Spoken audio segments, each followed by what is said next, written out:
Il est 13h, bonjour à tous. Merci de votre attention. Voici les titres à la une de l'actualité ce samedi 12 décembre 2020. Au Palais des Congrès de l'Hôtel Ivoire, hier vendredi, la première dame de Côte d'Ivoire, Dominique Ouattara, a procédé au lancement de la campagne nationale contre les violences faites aux enfants. À suivre en ouverture de ce journal, le récit de notre reporter Viviane Haïma. Des pierres balancées pour perturber les cours, des élèves perturbateurs qui réclament des congés de Noël et de Nouvel An anticipés chaque année. C'est le triste spectacle auquel l'on assiste à l'approche des congés de Noël. Dans plusieurs établissements scolaires, quelle solution durable au phénomène? Chefs d'établissement et ministères en charge de l'éducation nationale ont initié des actions pour mettre fin à ce problème. On en parle dans ce dossier de cette édition. Lutte contre la Covid-19, les autorités sanitaires américaines ont donné vendredi soir leur feu vert au vaccin Pfizer-BioNTech. Selon Donald Trump, le président américain encore en exercice, les premières injections seront administrées dans moins de 24 heures. Les personnels de santé et les personnes âgées devraient être prioritaires. Voilà pour l'essentiel. Oui, bonjour à tous. Où que vous soyez ou quoi que vous fassiez, nous sommes tous invités à réinventer une Côte d'Ivoire sans violence faite aux enfants. Cette invitation, mesdames et messieurs, c'est le thème de la campagne nationale de lutte contre les violences faites aux enfants qui s'est ouverte hier au Palais des Congrès de l'Hôtel Ivoire. Campagne lancée par la première dame de Côte d'Ivoire, Dominique Ouattara. Le reportage de Viviane Haïma. Des petites bonnes battues par leur patronne, des fillettes violées par des adultes. Ces faits sont désormais courants en Côte d'Ivoire et c'est pourquoi le ministère de la Femme, de la Famille et l'Enfant, en collaboration avec l'UNICEF, a lancé ce vendredi 11 décembre la campagne nationale de mobilisation sur le thème « Réinventons une Côte d'Ivoire sans violence faite aux enfants ». Le lancement de cette campagne de mobilisation bénéficiait du parrainage de la première dame de Côte d'Ivoire, Dominique Ouattara, saluée pour ses nombreuses actions en faveur de la protection des femmes et des enfants. Invités à soutenir le gouvernement ivoirien dans cette lutte, les Nations Unies, les partenaires techniques et financiers, les ONG, les entreprises en Côte d'Ivoire. L'UNICEF, engagé aux côtés du gouvernement ivoirien, a lancé un appel à la solidarité de tous pour mettre fin à ces violences. Selon l'enquête nationale sur les violences faites aux enfants et aux jeunes en Côte d'Ivoire 2018, 71% des garçons et 47% des filles ont subi des violences physiques, même en tant que bébés. 19% des filles et 11% des garçons ont subi des abus sexuels avant 18 ans. 40% des élèves, garçons et filles, sont physiquement punis par leurs enseignants. La violence existe et elle fait mal. La violence faite aux enfants touche les garçons comme les filles, le milieu rural comme le milieu urbain et toutes les catégories socio-économiques.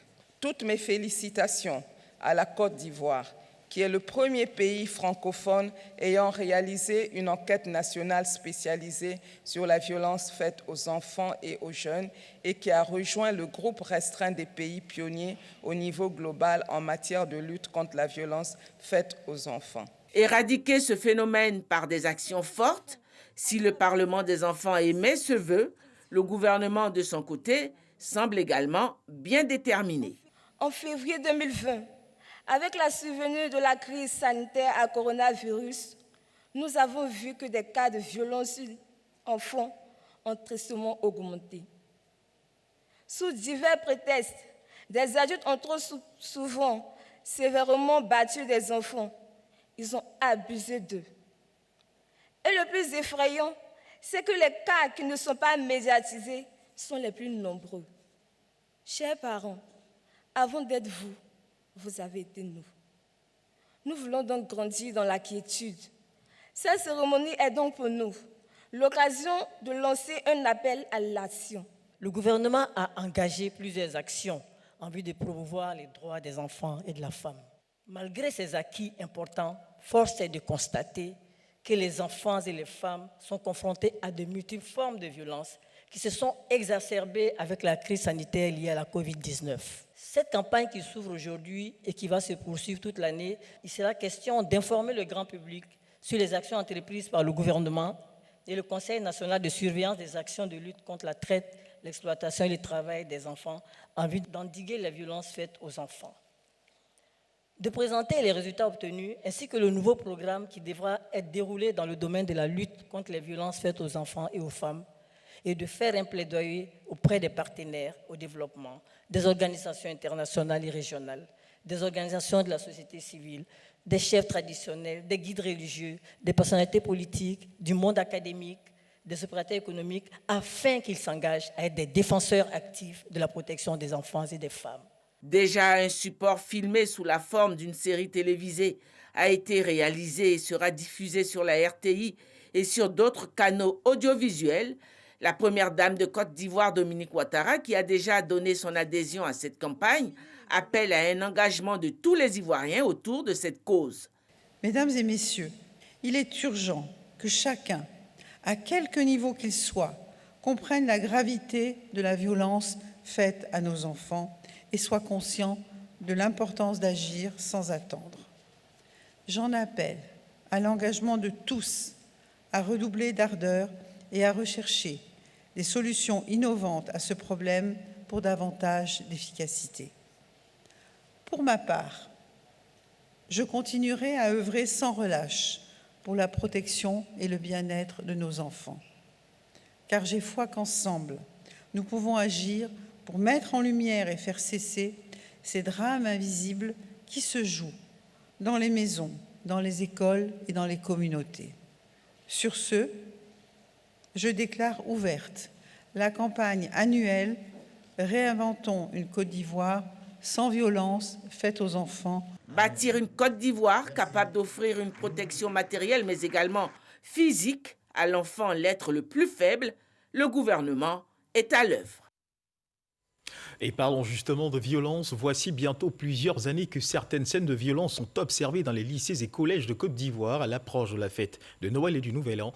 Des élèves du secondaire à coups de jets de pierre, d'explosions de pétards, certainement piqués par la fièvre, mieux l'euphorie de la fête et certains abus qui en découlent font irruption dans leurs écoles, exigeant à leurs encadreurs, au personnel enseignant un départ anticipé pour les congés de Noël et du Nouvel An. Et cette fin d'année 2020 ne semble pas échapper à ce phénomène devenu presque une tradition. Le préfet de Diokoué, Cissé Ibrahim, n'entend pas laisser les choses se faire dans sa localité. Il a engagé une vaste tournée de sensibilisation dans tous les établissements privés et publics de la ville, appelant en premier les parents à leur responsabilité et les élèves par la suite à ne pas perdre de vue leur avenir qui est entre leurs mains. Walter Amadou Ouattara. À quelques jours des congés de Noël et du Nouvel An, le préfet de Diokoué s'est rendu au collège Legbeji où les élèves laissent entrevoir leur volonté de départ anticipée pour ces vacances scolaires. Cette visite au collège Legbeji a coïncidé avec la cérémonie tournante de salut aux couleurs initiée par la préfecture. Les responsables de l'administration de ce collège jouent la carte du civisme. Nous avons passé une année pratiquement, année de corona, qui ne nous a pas permis de terminer l'année scolaire 2019-2020. Si ils vont utiliser ce temps-là pour les congés anticipés, ça ne serait pas une bonne affaire pour eux. Le préfet Ibrahim Cissé a demandé aux élèves de faire preuve de responsabilité, d'abnégation au travail et de cultiver l'excellence, surtout respecter les dates de congés fixées par le ministère de l'Éducation nationale. Comment peut-on réussir à l'école et dans la vie quand on est indiscipliné, quand on est irrespectueux envers ses parents, envers ses professeurs, envers ses encadreurs, envers ses camarades, et quand surtout on est peu studieux en ne faisant qu'à sa tête. Seul le travail paye.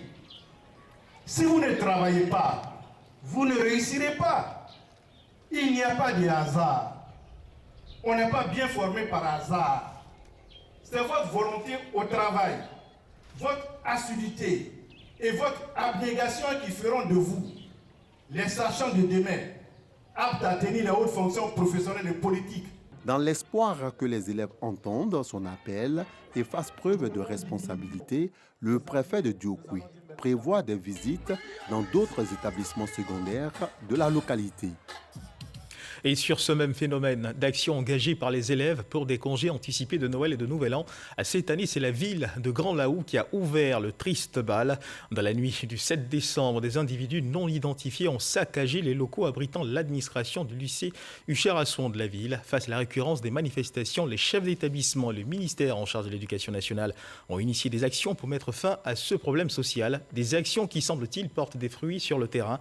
Comment les chefs d'établissement ont procédé? Quel est le rôle joué par la tutelle? Faisons ensemble le tour de ces questions avec Sephora Zeki. Grand-Laou, ville située à 115 km à l'ouest d'Abidjan. Nous sommes au lycée moderne Arsène Assouan Huchard, un jour d'école. Mais hélas, les salles de classe sont fermées. Ici, les élèves préfèrent aller plus tôt en congé de Noël et du Nouvel An. Dans la nuit du lundi 7 décembre, environ 200 personnes ont attaqué l'établissement.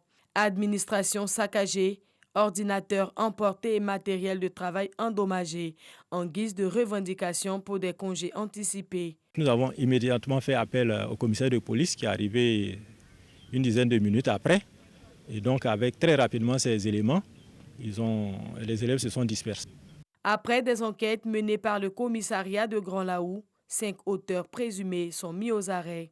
Ces actes de vandalisme ont perturbé plus de 19 écoles de la ville.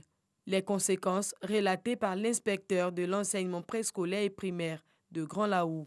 Nous avons au niveau de Grand-Laou 83 établissements. Sur les 83 établissements, au jour d'aujourd'hui, nous avons 10 qui sont fermés. Mais il faut dire que hier, il y avait 19 qui étaient fermés. Aujourd'hui, il y a 9 qui ont bon an, mal an repris.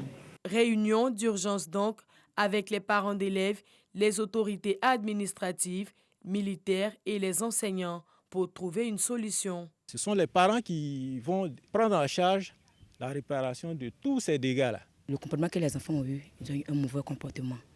Donc c'est juste demander pardon. Demander pardon au gouvernement, demander pardon aux enseignants et aux responsables des écoles pour ce que les enfants ont eu comme attitude.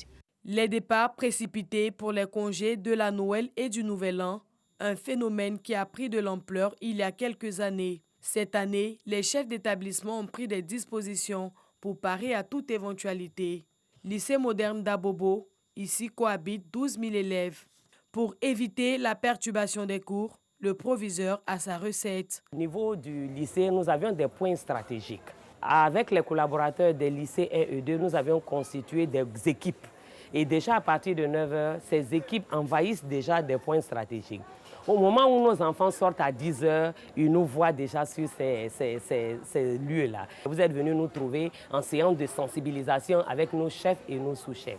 Et c'est comme ça que nous faisons au quotidien. Dans la lutte acharnée contre ce phénomène, à chacun sa technique. Si certains ont choisi la sensibilisation, d'autres utilisent des moyens technologiques. Au lycée moderne Djedji Amondi Pierre Dadjamé, le proviseur ne lésine pas sur les moyens. 6 caméras de surveillance installées ainsi que d'autres procédés utilisés. J'ai rencontré tous les éducateurs. À l'heure où je vous parle, ils sont toujours dans les classes pour fouiller les élèves qui viennent avec les pétards, des objets qui peuvent provoquer les congés anticipés. Avec ce système mis en place par le responsable d'école, les résultats sont probants. Je crois et j'espère que la sensibilisation passe. Au ministère de l'Éducation nationale, de l'enseignement technique et de la formation professionnelle, on tape du poing sur la table. Les auteurs seront sanctionnés.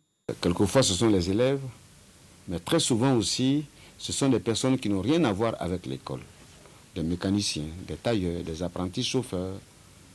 Vous voyez, ce sont ceux-là qui s'habillent, n'est-ce pas, en tenue kaki, n'est-ce pas, pour venir siffler, et vandaliser. Tous ceux qui ont été pris sur les faits nous sont traduits devant la justice et puis répondent, n'est-ce pas, de leurs actes. Quelle solution durable pour mettre fin à ce phénomène? L'inspecteur de l'enseignement préscolaire et primaire de Grand-Laou a sa petite idée. Il y a un travail de réflexion, une étude à faire pour comprendre quels sont les ressorts de ce phénomène-là et puis maintenant voir ce qui provoque cela et puis peut-être faire des propositions de solutions. Mais déjà, avec les efforts consentis par les responsables des lycées et collèges, Abdoulaye Kouyaté annonce une amélioration. Les élèves commencent eux aussi à comprendre qu'il faut aller à l'école parce que c'est un programme qui est élaboré en début d'année et c'est une progression qui est faite. C'est tout cela qui doit être respecté pour que le quantum horaire soit ce qu'il faut. Sur 18 000 écoles en Côte d'Ivoire, seule une dizaine est concernée par ce phénomène de congé anticipé, ce qui n'était pas le cas il y a 4 ans. Le phénomène est en phase d'être jugulé, même si des foyers de résistance subsistent. 80% des personnes arrêtées ne sont pas du système éducatif. Les mesures prises par le ministère de l'Éducation nationale, à savoir les activités sportives, les devoirs de niveau et la mise en place des cellules de sécurité, permettent aujourd'hui de réduire considérablement le phénomène. Voilà, il va bien falloir reprendre les cours après la fête. Un dossier signé Sephora Zegui. Et pour freiner l'évolution de la Covid-19, le seul moyen qui s'offre à vous pour l'heure, c'est bien sûr le strict respect des mesures barrières.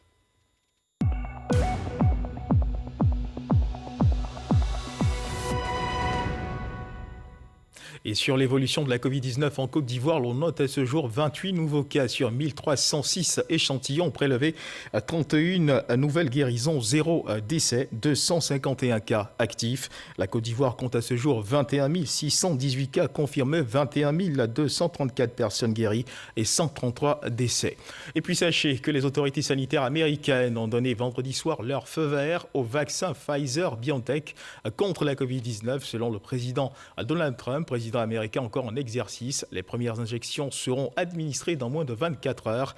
Les personnels de santé et les personnes âgées devraient être prioritaires.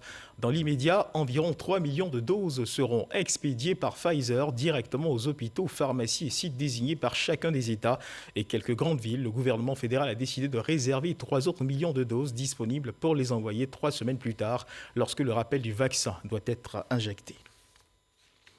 Toujours parlons de santé. Hier, vendredi 11 décembre 2020, s'est déroulée à l'hôpital mère-enfant de Bingerville la deuxième mission chirurgicale de pose d'implants cochléaires. Cette mission prend en charge 6 enfants dont l'âge varie entre 5 et 6 ans. Ces enfants sont atteints de surdité profonde et ces interventions doivent leur permettre d'entendre. Cette mission est une initiative de la société ivoirienne d'ORL de Côte d'Ivoire en partenariat avec la société MDL. L'implant cochléaire est un appareil ultra miniaturisé qui permet d'aider les personnes souffrant d'une perte d'audition très importante dans le but de restaurer leur audition. Cette technique nécessite une intervention chirurgicale. Mahama Traoré pour l'aider. Ibrahim, Ibrahim, vous voyez, il n'entend pas, il n'entend rien. Indifférent à tout bruit, Ibrahim l'est depuis sa naissance. Âgé de 5 ans, il souffre de surdité bilatérale profonde. C'est très vite que le père a découvert les symptômes de cette pathologie. Je l'ai su parce que j'ai un woofer à la maison. J'ai mis de la musique et j'ai constaté que l'enfant ne réagissait pas. C'est comme ça que je suis et je l'ai conduit à l'hôpital Oufo-Boigny d'Abobo. Et le spécialiste nous a donné un examen, le gramme objectif et puis le tympanogramme. Donc on a fait ces 2 examens. C'est suite à ces 2 examens qu'ils nous ont dit que l'enfant atteint d'une surdité bilatérale profonde. C'est le remède à la surdité, la pose d'implants cochléaires, un appareil ultra miniaturisé installé lors d'une opération chirurgicale qui permet de restaurer l'audition. Cette technique, aussi délicate que coûteuse, Ibrahim et 5 autres enfants vont en bénéficier à l'hôpital mère-enfant Dominique Ouattara de Bingerville. Disposant d'un plateau technique adéquat, l'hôpital abrite la 2e mission de pose d'implants cochléaires initiée par la société ivoirienne d'ORL et l'entreprise spécialisée MEDEL. Nous avons des équipements de qualité et du personnel de qualité pour prendre en charge efficacement ces enfants qui sont atteints de surdité. Un enfant de 2 ans ou 3 ans qui n'a jamais entendu, qui est né sourd, quand on l'implante, c'est une nouvelle naissance sensorielle de son audition. Et ensuite, après, commencera la grande étape du réglage et de la rééducation. Si le diagnostic est fait avant l'âge de 3 ans, on pourrait proposer des solutions efficaces qui permettraient aux enfants de parler comme tous les autres enfants, d'avoir un développement scolaire comme les autres enfants et après une insertion socio-professionnelle également comme tous les autres enfants normaux entendants. 6 enfants sont concernés par cette deuxième mission chirurgicale de pose d'implants cochléaires à l'hôpital mère-enfant Dominique Ouattara de Bingerville, soit un total de 16 enfants traités depuis la première mission qui s'est tenue au mois de septembre. Voilà à l'instant ce reportage de Mahama Traoré qui donc faisait cas de la deuxième mission chirurgicale de pose d'implants cochléaires. Le programme d'appui au développement des filières agricoles et la fondation sud-coréenne Saemol intensifie la formation des jeunes en entrepreneuriat agricole.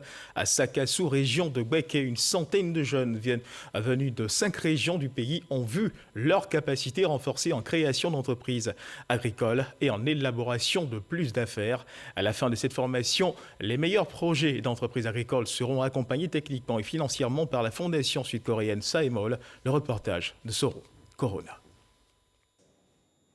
Devant leurs camarades et leurs formateurs, ces jeunes agriculteurs présentent leurs projets d'entreprise agricole et plans d'affaires, projets qui prennent en compte le respect de l'environnement et la capacité de générer des emplois. La volonté de la Fondation et de ses partenaires, c'est de faire émerger une nouvelle génération d'entrepreneurs conscients de l'environnement et ayant la volonté de le protéger. Les fruits et légumes que nous consommons sont produits à base de produits chimiques. Et ça nous rend malades. Je veux faire des produits bio afin de diminuer le taux de mortalité. Pour le moment, comme c'est le début, je compte employer 2 personnes. Dans l'avenir, j'aimerais employer plusieurs jeunes pour pouvoir créer l'emploi pour qu'il y ait moins de chômeurs en Côte d'Ivoire. La présentation de ces projets d'entreprise agricole est le couronnement d'une semaine de formation d'une centaine de jeunes en entrepreneuriat agricole. Le projet de formation intensive en entrepreneuriat vert des jeunes au sein des organisations professionnelles agricoles est initié par le programme d'appui au développement des filières agricoles et la fondation sud-coréenne Saemol. Ils ont choisi des filières agricoles, l'élevage, le riz, la fraise, la transformation de légumes, l'apiculture. Ils doivent nous sortir un projet entrepreneurial qui pourra répondre à des besoins spécifiques dans leurs différentes localités et apporter le développement. À travers ce projet, la Fondation Saemol veut faire émerger une nouvelle génération de jeunes entrepreneurs agricoles. Comme la tomate, c'est un jeu de prix, on pouvait avoir soit 1 500 000, soit 1 million, au plus même 2 millions. À la fin de la formation, le meilleur projet et plans d'affaires seront accompagnés techniquement et financièrement par la Fondation. La Fondation Saemol est présente en Côte d'Ivoire depuis une décennie. Et dans le département de Bongouanou, le ministre des Mines et de la Géologie a procédé à l'ouverture du chantier-école de la petite mine d'acier Kokoré. À travers l'ouverture de ce chantier-école, le gouvernement veut permettre aux jeunes désireux d'embrasser le métier d'extraction minière, d'avoir une bonne formation afin de mettre fin à l'exploitation informelle qui détruit l'environnement. L'État veut aussi offrir des opportunités d'emploi aux jeunes Ivoiriens. À ce jour, ce sont 12 chantiers-écoles qui ont été ouverts dans différentes régions du pays. La cérémonie d'ouverture officielle du chantier-école d'acier Kokoré a eu lieu le jeudi dernier à Sié-Koumassi, la sous-préfecture. Reportage Herman Niania. C'est un acte hautement salutaire dans la lutte contre le paillage illicite dans le département de Bongouanou que vient de poser le ministre des Mines et de la Géologie. L'ouverture du chantier-école de la petite mine d'acier Kokoré va permettre aux jeunes de la région du Moronou désireux d'embrasser le métier d'extraction de l'or, de se former et ainsi mettre fin à l'exploitation informelle qui détruit l'environnement. Le chantier-école vise à garantir, à travers une formation de qualité, un encadrement et un suivi régulier des artisans miniers, la création d'emplois pérennes et décents et un développement économique durable du secteur de la petite mine. La petite mine, c'est les mines artisanales et les mines semi-industrielles. C'est donc un projet conçu pour vous, jeunes de Bongouanou et de la région du Moronou, ayant au moins 18 ans révolus, avec ou sans qualification professionnelle. Réponse concrète et tangible du gouvernement ivoirien au chômage, ce projet offre des réelles opportunités d'affaires et d'emploi aux jeunes Ivoiriens, selon le ministre Jean-Claude Kouassi. Il rassure qu'après la formation, les impétrants bénéficieront d'un accompagnement et seront installés sur des sites dédiés pour ceux qui veulent s'installer à leur propre compte. Nous souhaitons que nos jeunes que nous formons s'installent et qu'ils occupent le terrain. L'occupation du terrain non seulement leur donne de l'argent, mais leur permet en plus de participer à la lutte contre l'orpaillage illicite. Avec l'ouverture du chantier école d'Achié-Kokoré, la Côte d'Ivoire compte désormais 12 chantiers écoles d'une capacité de formation de 1200 artisans miniers par an. Le gouvernement envisage l'ouverture de 5 autres chantiers écoles en 2021. Et dans le cadre de la cohésion sociale, l'ONU Femmes appelle à la paix le comité de suivi pour la prise en compte du genre dans les processus électoraux en Côte d'Ivoire a organisé en début de semaine une conférence de presse. Il était question pour les femmes composant ce comité d'appeler les populations à la paix et à la non-violence à l'approche des prochaines élections en Côte d'Ivoire. Michel Mambo-Sogodogo.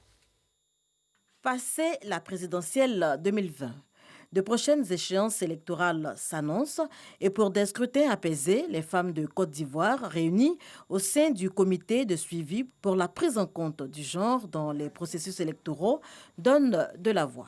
Nous, femmes de Côte d'Ivoire, regroupées au sein du comité de suivi pour la prise en compte du genre dans les processus électoraux, faisant fi de nos diversités ethniques, religieuses, politiques et sociales, exhortons le gouvernement, l'opposition, les forces armées, les autorités religieuses traditionnelles et la population à faire preuve de retenue et à faire cesser immédiatement ces actes de violence à travers des initiatives de rapprochement, de cohésion sociale et de dialogue avec les jeunes dans les villes et dans les villages jusqu'à la dernière contrée pour redonner à la Côte d'Ivoire son image de pays de paix et d'hospitalité. Un plaidoyer pour la non-violence, la paix et le respect des droits humains. Le message s'adresse à toutes les couches sociales. Ensemble, nous pouvons relever le défi de la paix pour une Côte d'Ivoire unie et indivisible. Composé de 15 organisations et réseaux, le comité de suivi de la prise en compte du genre dans les processus électoraux en Côte d'Ivoire a été créé en mai 2020. Ses missions, veiller à la prise en compte du genre à tous les niveaux des processus électoraux en Côte d'Ivoire et veiller à l'application des textes nationaux et internationaux ratifiés par le pays.